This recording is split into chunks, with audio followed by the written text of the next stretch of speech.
Hi Divas, welcome to Wanda's Workbasket.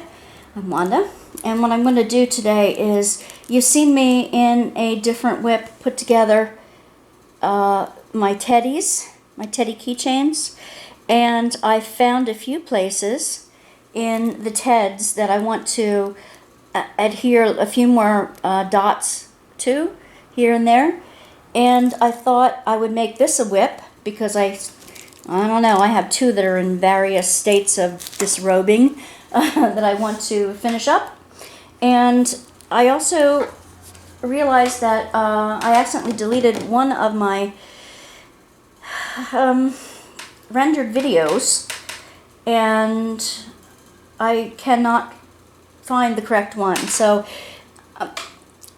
I want to go over the pages again that I missed, and the conversation won't be the same because it's off the cuff, but I want to go to my friend Fear again, and we'll do that shortly. Just to catch you up, my grandkids are going to start school again very shortly, and I'm looking forward to student teaching again this fall. This is August when I'm taping this. We did have a great time being in Arizona. Well, most of it was a great time. Of course, we were there for my mother-in-law's interment, which was a difficult day, a couple days. But it was nice to be with my father-in-law for a couple days. I may every once in a while put in a shot on this with the desert scenes from his backyard. You can see a mountain out his backyard. It's just so wonderful. And I'm hoping that I have enough glue in here. Oh, there's a dot right there. Come out without looking here. Yeah, my grandson graduates to the middle school.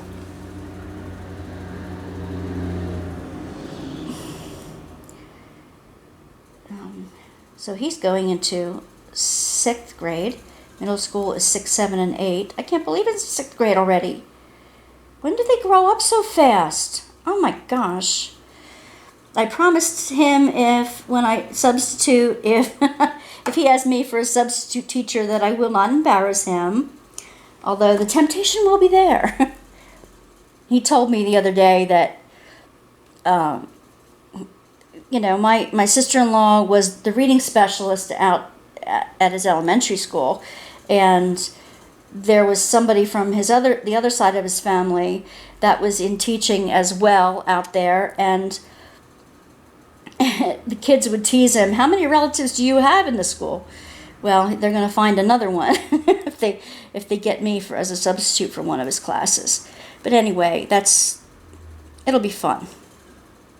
It'll be fun to do. My mom and my daughter are at the shore. My son's actually there with them too this weekend. My son and his girlfriend. The aim in doing this is that I get as close to the seam without going over the seam, and still leaving lots of wiggle room for to manipulate the limbs. But I want to cover as much white as I possibly can, and that's not always easy on these little things.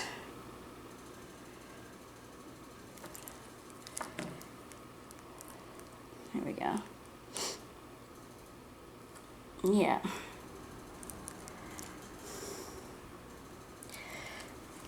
See, there are some little holes here that I want to fill in. And it's okay when you do these little things to, well, I found it okay to double up on a diamond here or there if there's a bigger space than you want there.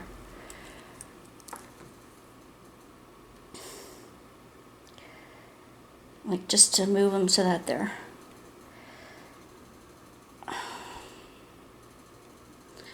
Now that one got on upside down for some reason, so I'm going to take him off and glue him back on the right way.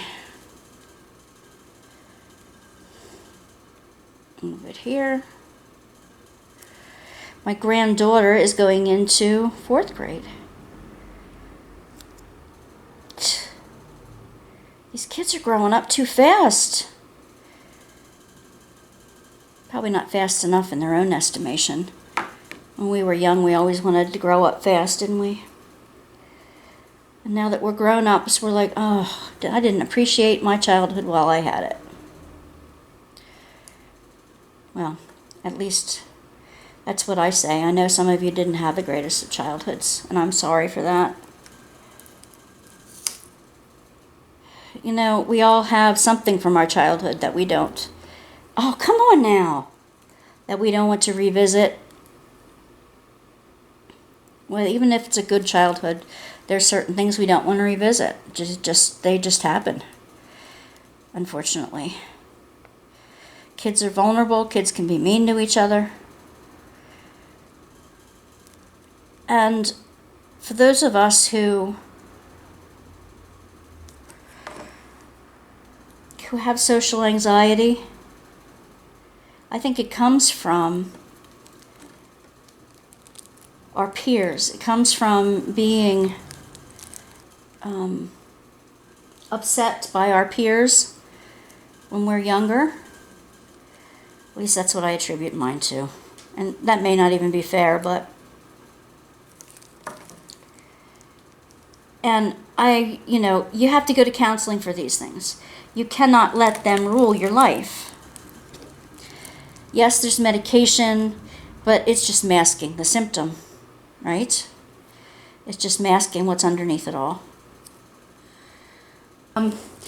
So what I'm doing is, like I said, so I'm not going to repeat it, just, fixing up these things. And so I can put them up for sale. For those who do not diamond paint, I've had people tell me how adorable they are. I might have to get some more to sell, but we shall see. I'm in the middle of the camera here, aren't I? Yeah. All right. What I'm doing again is I have to fix up some of these empty spots. And there is room for more diamonds in there. Although some of these didn't come with as many diamonds as I would have thought. Yeah. Okay. It's covering up some more. Do any of you do craft shows? Flea markets? Have you sold any of your diamond paintings, whether it's paintings or whether it's a kit of some kind? I'd love to know. I know a few of you on the message boards are, and I'd love to start a conversation. As far as I go, my fibromyalgia is under control at the moment. And, I do these videos when I can. If I'm in too much pain for the day, I don't come in here to film. But I'm doing fine today. I'm doing good. And I hope you are too. I think where we left off with Meera Patel, my friend Fear, I think where we left off with her is page 68, 69. And let me go back and read those, and then we'll talk. We'll chat while I'm over here. Okay. She says, fear is my closest friend. Well, I can't say that to be true for me, but... She says, am I afraid? Fear is my closest friend. Once I accept this, something begins to shift. The first time I was able to take a step back from myself and recognize what was happening. Becoming aware of fear is the first step to befriending it. After all, how can you become friends with something you're pretending doesn't exist? Well, that's very true. You know what Dr. Phil always says, you can't fix what you don't acknowledge. If you keep saying you don't have a problem, but the problem's still there, well, that doesn't help. It doesn't help you. It doesn't help the others that are with you. You have to become self-aware, and that's really not an easy thing to do. Basically, when you go to counseling, you see if what they're saying seems to be true for you. Now, I'm not saying to believe everything a counselor says. There are some not so good counselors out there. I've had a few that were unintentionally not really there, and I have had a few fantastic counselors. And I've had anxiety issues since I was little. And you know what? I can't stray away from that. It does affect. I try not to let it affect my work life, and there are times when it just happens. I don't work full time at this point. This is one of the reasons why I am doing craft projects for sale, because I love doing it. It is a de-stressor, and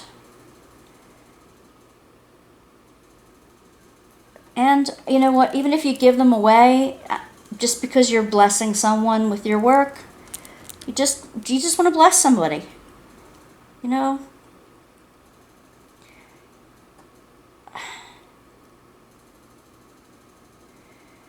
You don't have to be wonderful at it. You know, there are so many people who need a blessing. When you feel lonely, when you feel out of sorts, the best thing to do is find somebody who feels worse and go help them. Go be with them. That's your advice for the day. If you're feeling down in the dumps, you know, for some reason, when I twist his head, his alarm goes up. Maybe that's because I put them pretty close together here. You can use one more on your back. Close, but not against the crease. Yeah, this B7000 glue really does well. Doink. Here now. There we go. Okay. All right. Not bad. Little chicky poo. Gosh, she's so cute. All right.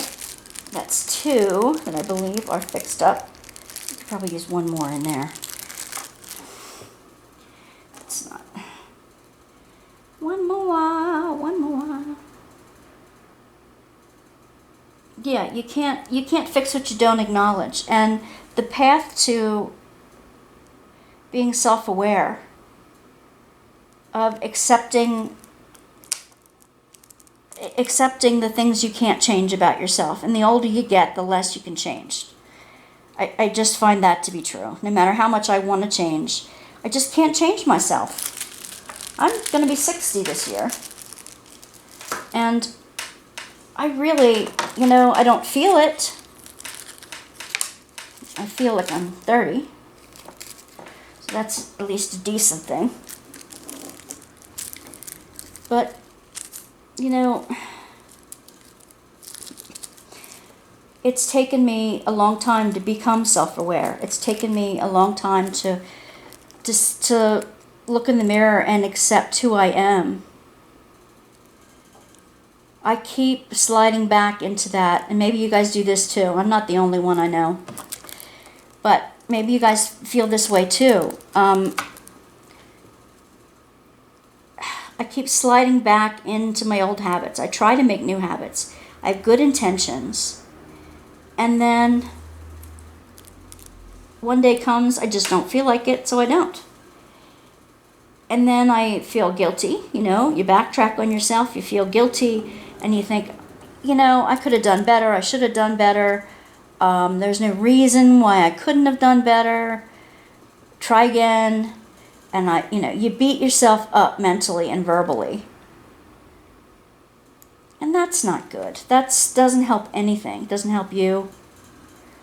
But becoming self-aware is just saying, all right, this is a part of me I'm just going to have to accept.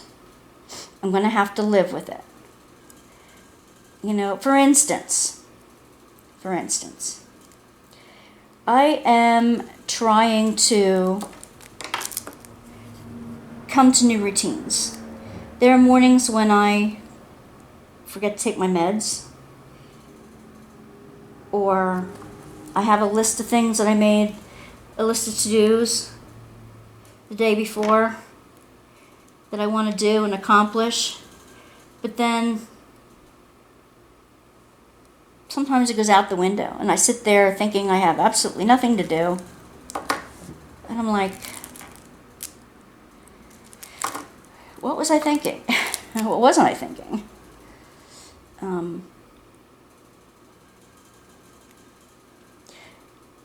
It's hard not to get down on yourself. But you have to realize that, everybody has their differences, and I'm just different that way. I don't like routines. Some routines I do like. I let myself get out of routine very easily because routines can be boring. Doing the same thing every day over and over again in the same way is boring. I think that's one reason I don't like a repetitive job. So I know that about myself. Routines are difficult for me. Boy, this is really...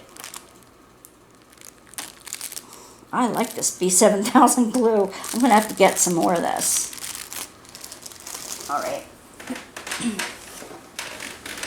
So first of all, you have to say, it's okay that I'm different. It's okay that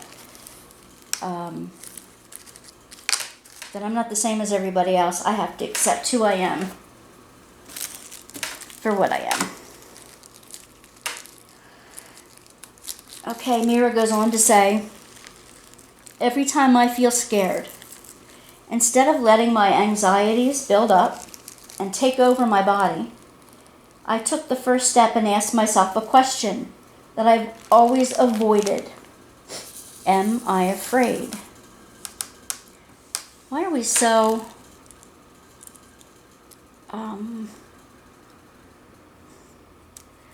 dead set against being afraid of something? Like, we can't admit we are afraid of something? I mean, I can. I'm afraid of a lot of things. And I used to be afraid of much more. But I'm going to have to use E6000. They're big and...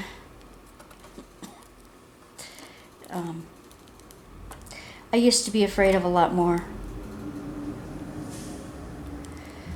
than I am now. I've worked hard to get over some of my fears and anxieties. A lot of times you just have to stare them in the face and say, I'm not going to let you defeat me.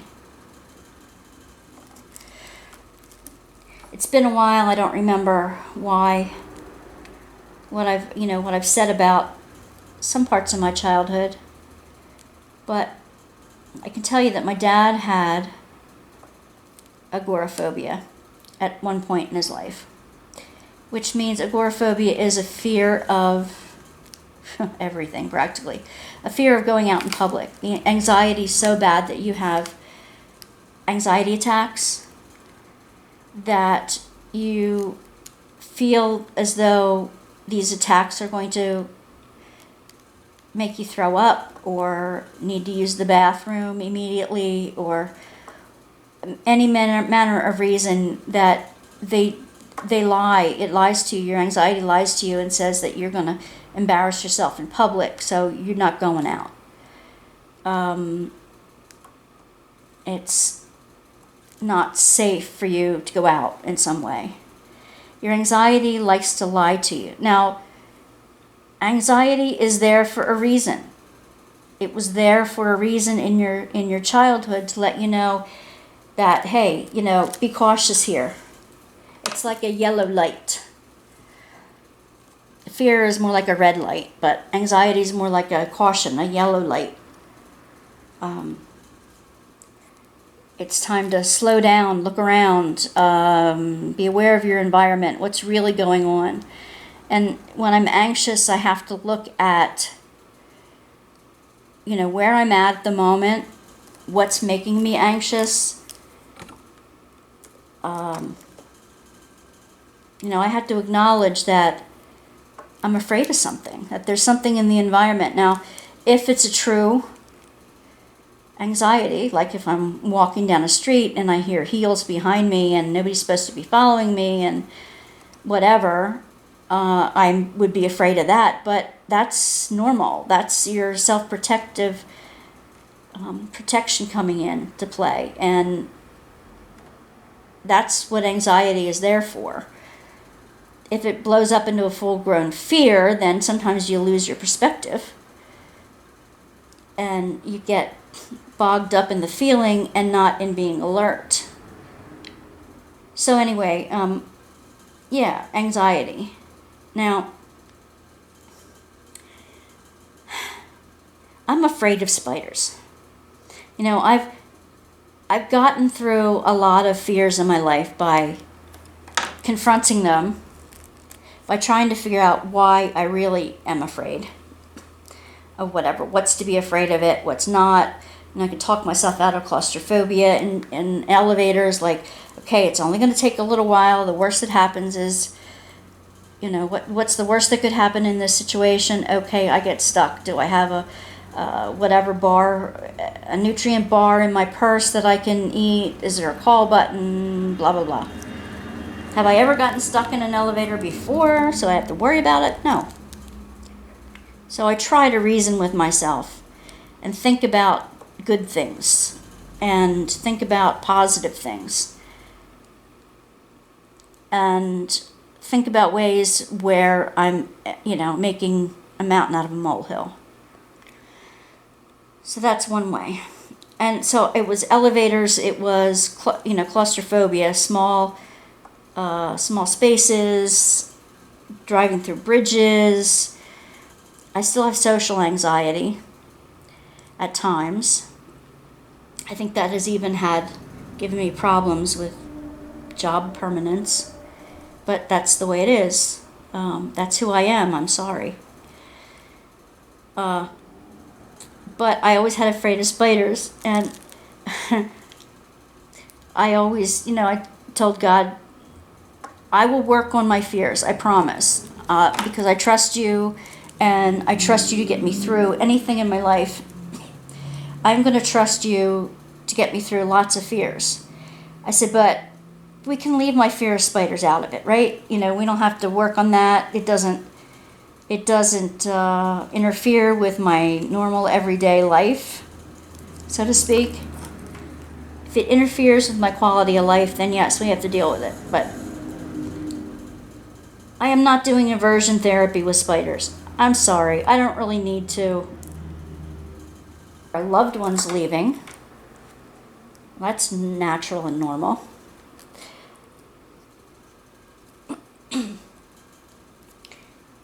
But Meera's advice here is to take the first step.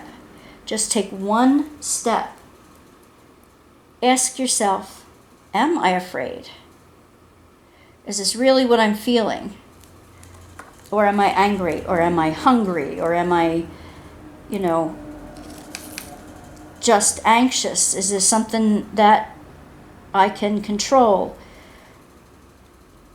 Is there something that I can change in my environment? Am I afraid because the circumstances say I should be afraid? Is this something I really need to address? Is it affecting my quality of life? The first you have to acknowledge is, are you really afraid? Okay. Meera goes on to say, we need to listen to our bodies. Now that's what I wrote in the margin. Listen to your body. With panic attacks, you can tell because you get sweaty, your heart races, you feel like you need to use the restroom. Immediately, you feel like you're going to embarrass yourself in public. You might get red and flushed and hot, and difficulty breathing, all those kind of things. And that's, I forget what I've told you and what I haven't. There's a lot of things that we can be afraid of these days with the virus, and as a pastor, I'm concerned about church changing so much. The second question that Meera asks is, why am I afraid? Accepting your fears is the only way to overcome them. Fear isn't something that wants to stay hidden inside of you, preventing you from moving forward. Fear wants to quietly shine beside you, helping you to find your path. Become aware of why you are afraid is the next step. So I began asking myself a second question. Why am I afraid? Well, I guess that's what we've already been talking about. Why are you really afraid? Get down to the bottom of it. I once hosted in undergrad. I went to university for home economics, clothing and textile science, and teaching home ec, that kind of thing. And part of that, I volunteered to produce that year's fashion show. Now, the other gals in clothing and textile science of all 3 years, they would want to do a fashion show every year about what they made.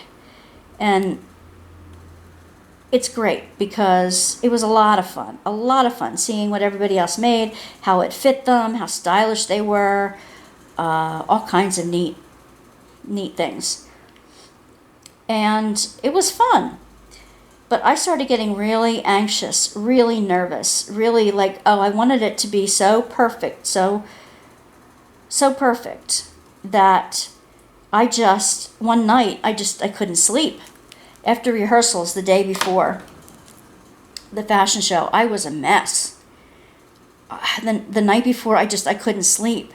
I had a panic attack, a full-blown panic attack, that it wasn't going to go right, that I was going to mess it up, that we didn't rehearse enough, that, this, that, and the other thing, that our escorts wouldn't show up, that all kinds of craziness.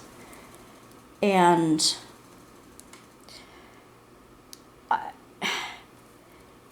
I said, okay, the logical part of my brain came into play and said, listen, think about it in terms of your whole life. Does making mistakes, well, first of all, who's even going to see the fashion show? Other home eckies. Maybe some parents were there, but most of the parents were out of state. I mean, we were a state school and came from all over the state, and we live in a big state. So my parents weren't able to be there. It was like a Thursday night, that kind of thing. But, okay, so in the state of my career, it's not going to affect my grade. It's not going to affect whether I graduate or not. It wasn't going to affect my career. It'll look good on a resume that I did it. And it's fun to do, and it's a great experience. So there really wasn't anything that could go wrong that was bad enough. And it didn't matter the logic that I was using. I still felt anxious. So what I had to do was tell myself, okay, right here in this second, what I was in bed, I was in my dorm room. I had something to drink in my little fridge. I had only a few more months to go till I had my degree. But in that moment, there was a roof over my head. I wasn't out in the elements. There was food in my stomach, for which I was very grateful. I had parents who loved me. I had a fiance who loved me. I was going home to them soon. The bed was comfortable. Nothing was the end of the world. Nothing really threatened me. So I told myself to breathe. My body didn't hurt anywhere.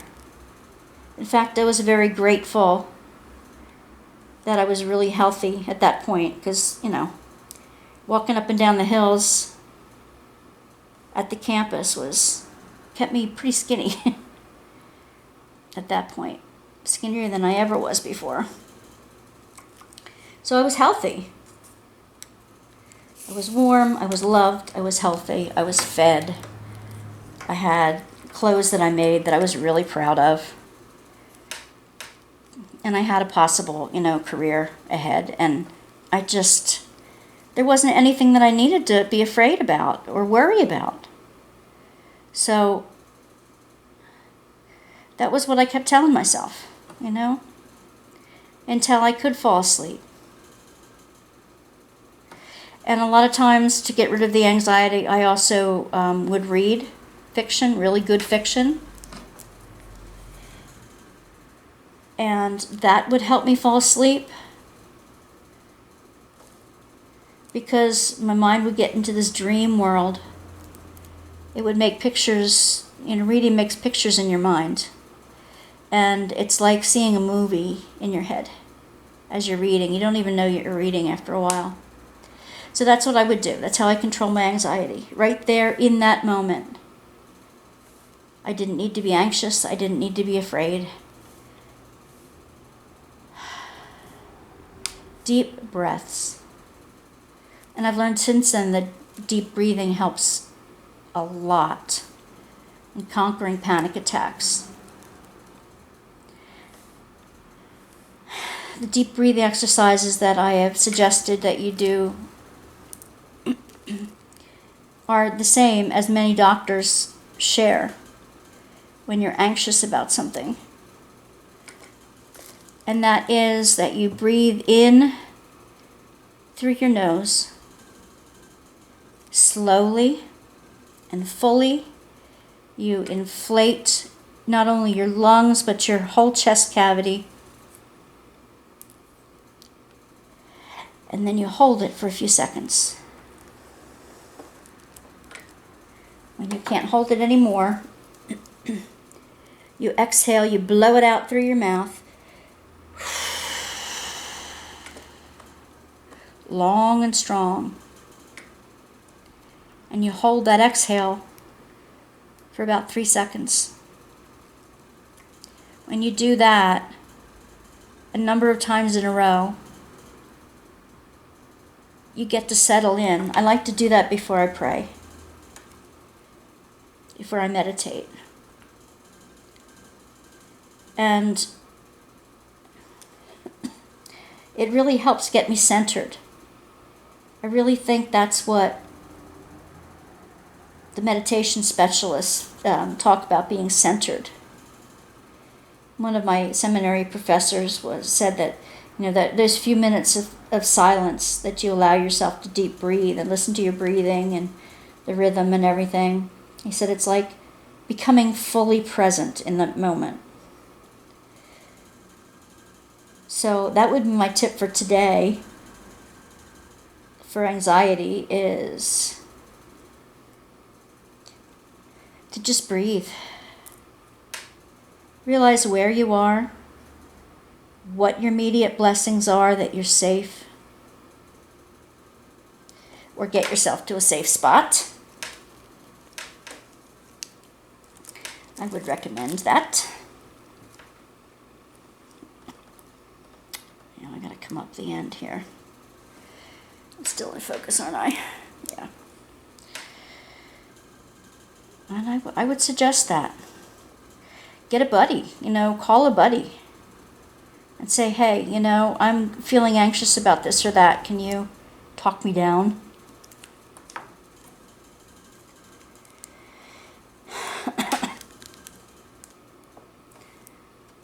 Yeah.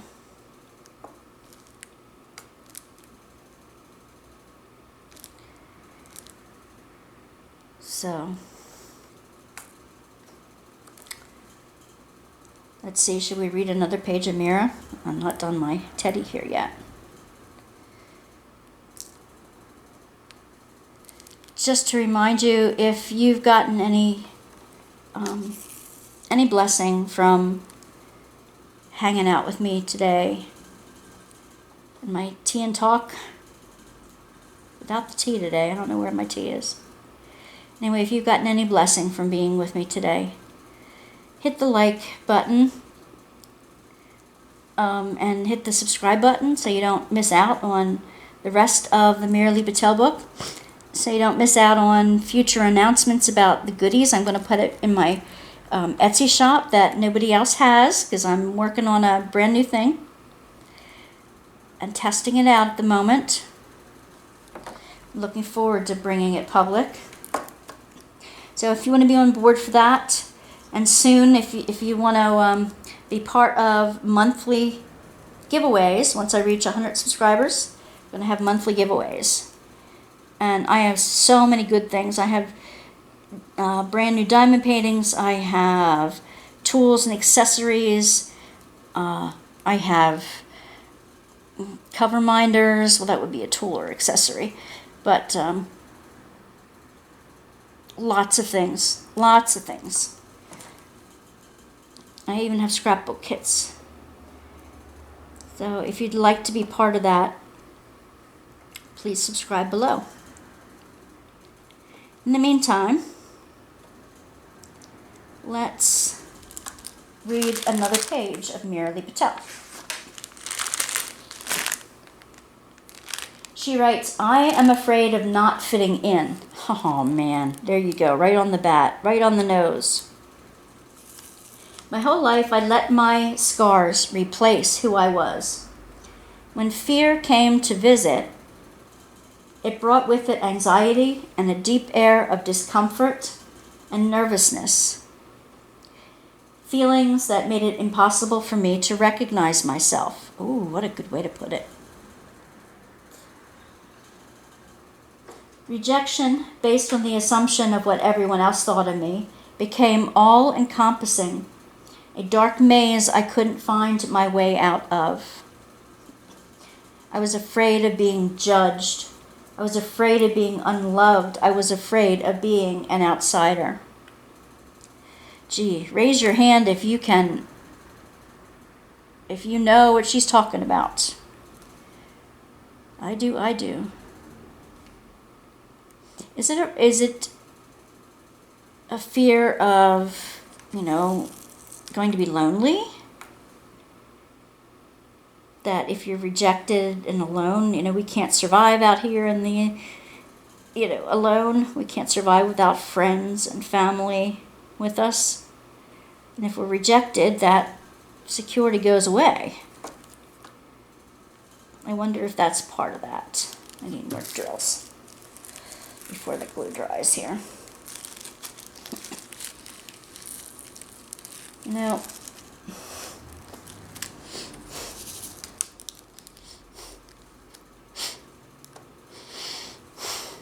I'll never be alone, really. If I really think about it, I'll never be alone.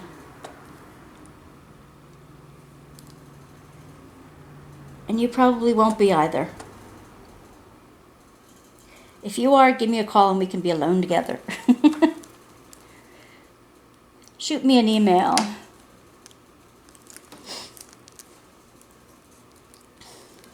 No, really.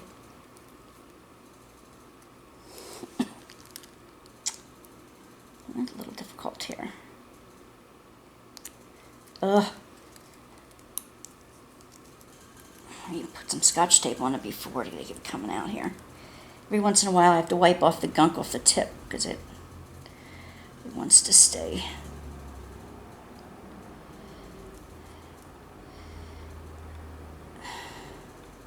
You need to do this in a well-ventilated area. Did I say that?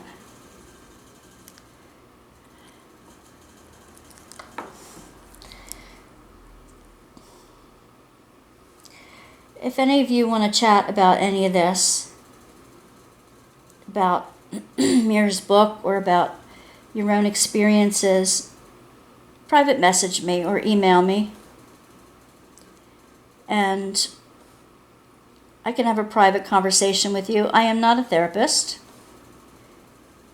I don't pretend to be one on TV, on video. I'm growing. These are my growing edges. If they're your growing edges, thank you for coming along on the journey with me. I want to bless you as I blessed. Like I said, this is like the third time I'm reading through this book, and it's just so fabulous. I can sit and contemplate it. And I'm hoping it's a blessing to you. Oh my goodness. You can tell it's getting to be 4 o'clock by the, the racing track outside my front door here. Is it? Oh, 3 o'clock. Forgot. So anyway, that's what I think, because of our peers. Maybe that's like one of the main fears that our peers leave with us. If we are not accepted, if we're not one of the popular group, afraid of being rejected, afraid of being judged. Well, I'm afraid of being judged. I clam up. I don't look at who I'm speaking to directly. I have a hard time with eye contact at that time when I'm feeling judged. Like an interview. Oh my gosh. Interviews are difficult because you are being judged. Situations that are surprise me that I feel like I'm judged and I wasn't planning on. I wasn't prepared for it. That really throws me for a loop. But I know I'm not the only one. The last page I'm going to read in Meera today is, let's see, 75, I think it is. No, 73. She says, my fear grew and grew until it became larger than me. It loomed over me like a monster, a bewildering, frightening beast that threatened to never leave.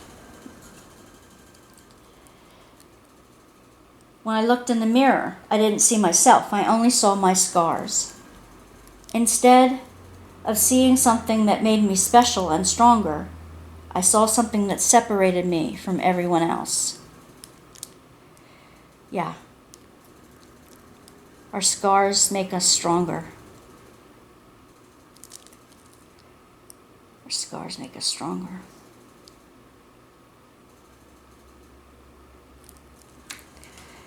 Well, they make us vulnerable. Oh! Oh heavens, I squeezed too hard, didn't I? Yuck. Well, I'll debate whether I want to... whether I want to put that in the video or not. Ick. Oh no. Ooh. Gonna have to go on the ear here. Get off of there. Ick. I squeezed too hard, people. I have to get it on here before it dries.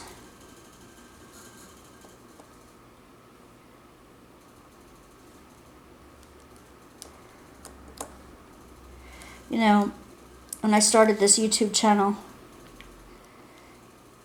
I feel like I'm being judged every day too. I mean, I feel like if I don't get subscribers as fast as others or whatever, that for some reason for some reason that I'm not liked. And I'm sure I'm not the only one who feels that way. I shouldn't feel like my number of subscribers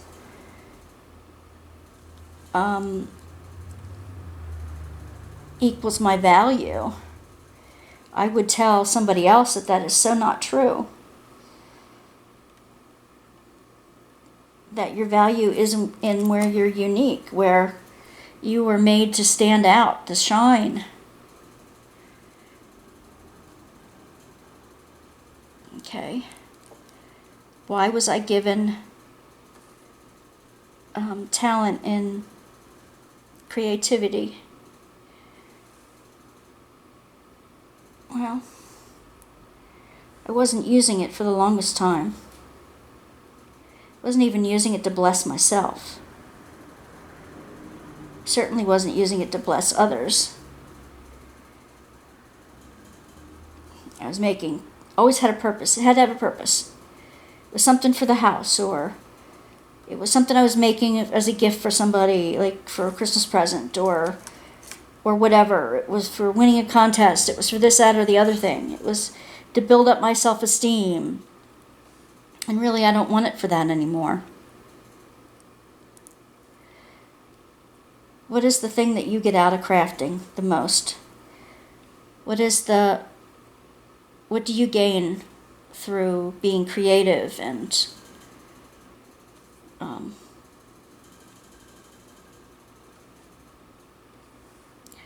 yeah. Oops. You can see I'm struggling a little bit here. It's the glue. And I'm trying to get them on before the glue dries. It's the glue that I gunked up here. I'm going to take it off the end of my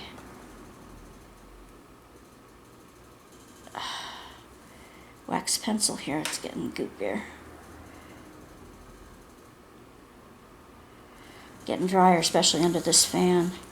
Don't glue yourself to the tray.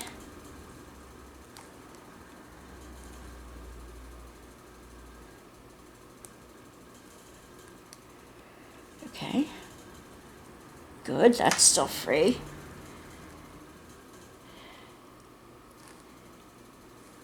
Oh, yeah.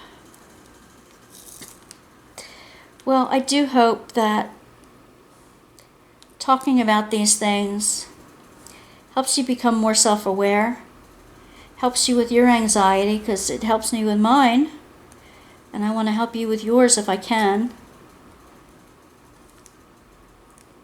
This is one of the, some people say that diamond painting craft would give them a lot more of anxiety than it than it solves. And I guess for some people that would be true. But it's not coming out of there. That's like it's corner.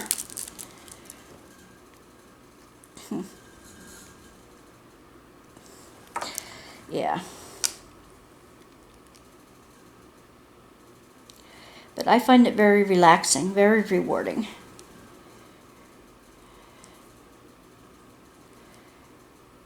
It's like watching all these little pieces of everything get put together and make something bigger and more beautiful and more useful.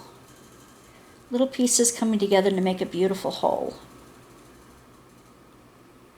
And really, that's who we are, too. Little pieces of everything that we've encountered, every person that we've been in contact with, everything we've learned in school, and the people we met along the way, and our jobs and our coworkers. We are a whole bunch of little pieces of others, of our family, and our talents and our gifts and what we chose to develop and what we chose to ignore. All the little pieces that make us us. We are one big, beautiful whole.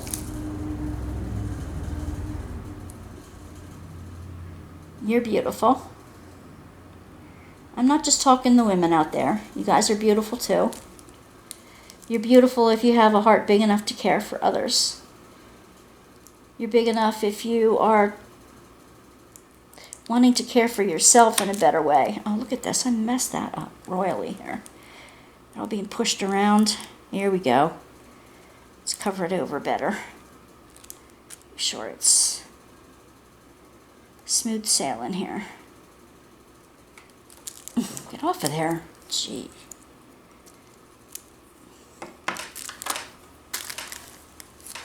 Well, I'm going to go for now. I'm out of things to say. And you're tired of listening. So I'm going to say goodbye for now. And I'll do another work in progress with my teddies. With more bling. For the smashing the specials with Mindy's Diamond Moment, and with Mystria Diamonds. And on Instagram. So join me on Instagram. Check out my Etsy shop, Wanda's Workbasket, all one word. And I will see you in my next video. Bye. God bless.